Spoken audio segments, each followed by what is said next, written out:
What made Abraham really different was that Abraham heard God speak to him. Up to that time, gods and goddesses were represented by statues, by rocks and stones that were shaped, by particular idols. But here Abraham had a contact, a spirit contact. And this contact with the divine led him to leave Ur, to go away from where he had been, to take his people and to begin a different way. And he committed himself to the one God, and that was this God that spoke to him. So if you look at it in one particular way, at least how I'm supposing that we might, is that this was a major shift. Instead of worshiping the something that had been shaped out there. Remember that in the beginning, the history of humanity is the fear of God, and we tried to appease God.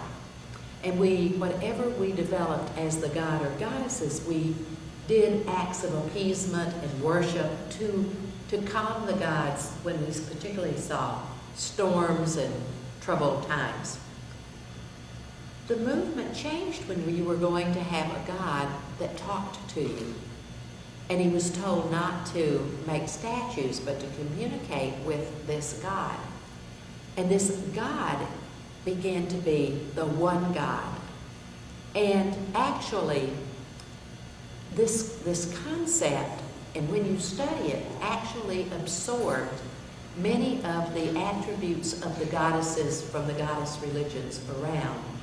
And so the idea of the Shekinah developed. And I brought different pictures for different reasons tonight, and I'm going to go through it with you. But if you'll look at the one down here in the black frame, I want you to look at that. And it is it's a Russian painting. And if any of you are familiar with Kabbalah, it is Malkuth, she. There's the goddess. But it looks like Our Lady, Mother of the Earth. And see on either side the columns, the center column and the two side columns. And it is a beautiful picture of how Kabbalah honored the she of the earth, the Mother Earth. And in the Hebrew approach, the inner presence became called Shekinah, she who dwells within. And she who dwells within, or Shekinah, correlates with Kundalini. Now I want to give you another example that you could bring in here.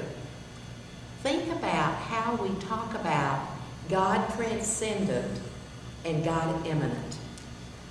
She who dwells within is the presence of God that dwells within our own nature.